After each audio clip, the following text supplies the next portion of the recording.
So obviously with the schedule that we're on, today was every bit of a Wednesday. And it's something I've done before, when you're playing on the road late and you would have gotten in, past 3 in the morning or 2:30 in the morning. So we just kick it back a day. We'll do a little bit more on Saturday than we're used to. But the significance of the recovery from when they last played to when you practice, I think is worth it. And any questions? On that note, with Powers, where is your sort of concern level with any injuries or anything? Yeah, it was something from the game. We'll see how he goes tomorrow. We'll see where he's at. As a play caller or somebody who does offense, how impressed are you with what Josh Dobbs has been able to do stuff like that? It's pretty remarkable. It's very unusual, and I can't think of, when you hear the stories about, Coach giving him the routes over the headset. First time I met him, Tennessee had 7 or 8 draft-eligible players, and we had flown in to work those guys out. He was one of them. Kamara was one of them. And so we had dinner with them all. The next day we worked them all out. And he and Alvin were in the quarterback room. And Pete Carmichael and I think, went in. And what was impressive is how smart both of them were. And, of course, the quarterback is one thing, and then Alvin the same way. But it was pretty impressive. And so, from afar, you follow his career some. But his football IQ, obviously, is unique and rare. Well, how unique is that, just the idea that you would be describing what each receiver is doing to a quarterback in the head? I think that's something else. I mean, I don't think it happens often, or if it's ever happened. I mean, occasionally you might say, "Hey, heads up for," or "Look at this," but no, it's just obviously a credit to him and the coaches there, and it's impressive. How much is the key of slowing down the connection of Hawkinson and Dobbs this week? Well, look, Hawkinson's one of those targets. When you do the hit sheet this late in the season or mid-season, if you just look at the dots in the analytics, they can kind of tell you where the ball's going. Generally speaking, that player's a little closer to the quarterback than the outside receivers, and oftentimes can be a real high percentage. Look, he's got exceptional receiving skills, and so you have to understand where he's at and how you're going to handle him. He's got some of those joker traits that we talk about. Sean, how is Kareem Jackson looking from a conditioning standpoint, and what are your thoughts of adjustments he might need to make in tackling moving forward? Look, it's only been 2 weeks. He's in good shape. It's good to have him back. Now, I told him we're on a little bit of a roll. Don't mess anything up now, But he's doing good. He's doing good. Playing mechanics notwithstanding, was the decision to stay overnight to make a good sleep to get that word into them? What do you think would be beneficial? Can you feel that already? Well, I just have done it before 2 or 3 times, and so, yeah. I mean, I think it's important.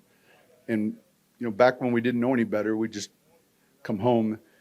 But the recovery when you're up till 5 a.m., is 3.5, 4 days, and those are work days. So you stay on your clock, so to speak, and that means pushing the week back a day. So that recovery period, I just think is important. I think what's a little bit overrated is what you can do the day before a game. You can have a good practice and still play the next day. I just think the time from when you last played to when is important. So that's just something that we've done for a while.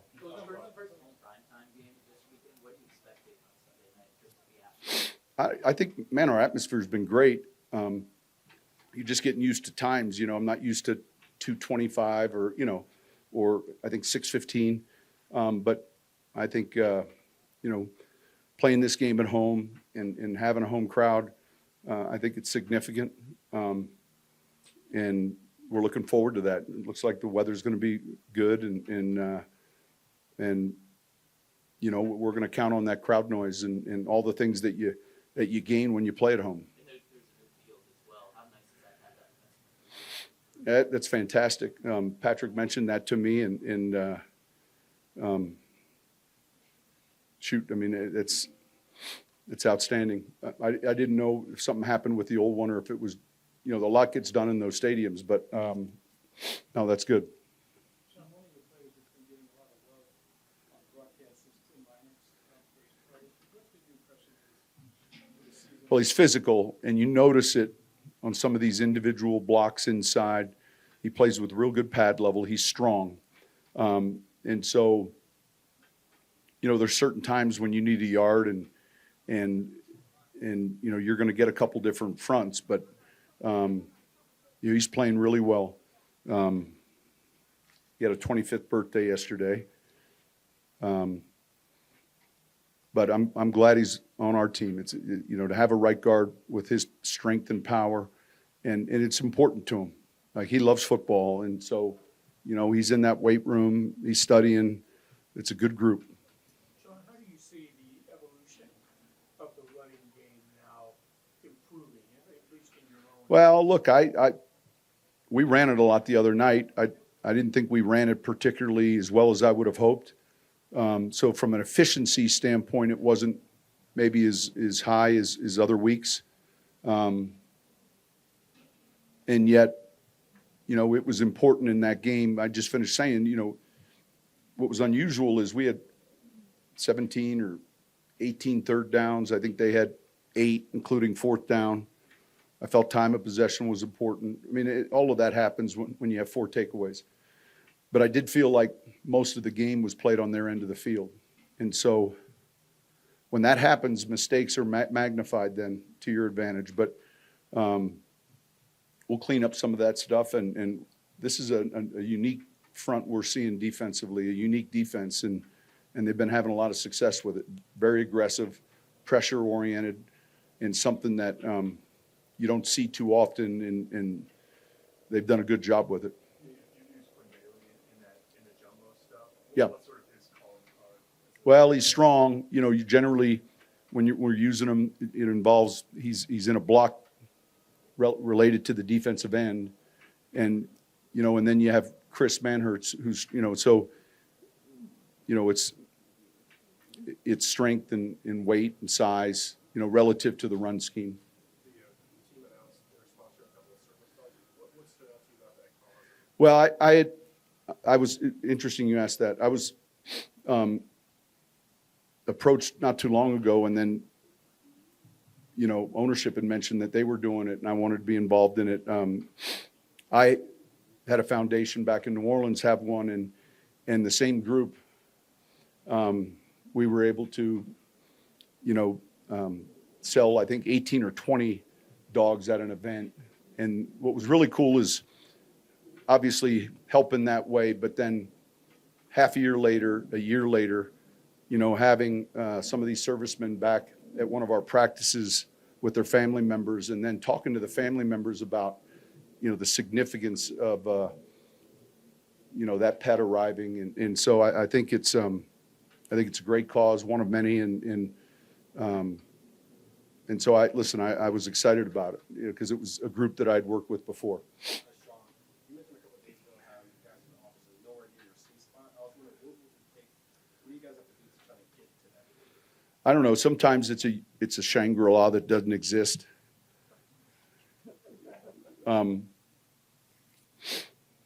But look, it starts with reducing the penalties, and it starts with reducing some of the unforced errors. And there's going to be times it's not a perfect game; it's an imperfect game. But some of the self-inflicted mistakes are the ones that are frustrating, and so when we get there, I'll let you know. What, if any, similarities do you see between your team and the Vikings with their slow start and then figuring it out? Yeah, I mean, look, both teams battled back, and they pulled off, I think, 5 wins in a row, and it's especially with some of the injuries, and when you look at, you lose a guy like Kirk Cousins and then another quarterback, it's real impressive, and I think each week they're playing better and better defensively, and so kicking game, there's their own story of, you know, how they've been able to do that. And that's impressive because it requires energy and rolling up your sleeves and working hard, and they've been able to do that. And, you know, fortunately, we've been able to get that started as well. With Justin Jefferson, I mean, he's such a talented player. Do you have to adjust in terms of picking plays? Yeah, I think, look, I learned that lesson the hard way once against DeMarcus Ware in Dallas. And all week long, he was out, neck and back, and third down, we didn't really – anyway, sure enough, he runs out the tunnel he's playing, 3 sacks, fumble. You know, we're preparing like he's playing. And then, you know, that's how we're preparing. Marvin Mims, special teams player of the week. Yeah. The impact he's making in your return. Well, we're first in both those areas, and the other night that was important. It kind of contributed to that field position that I was discussing. You know, all of a sudden, let's say we're in a neutral field position, but you get a 20-some-odd yard return. Now you're in a plus field position, and he's close. You know, he's close to breaking a few. So we're pleased with the return game, and we got to continue to work on those details. But now we got to find him some touches in the offense too. All right, thank you guys.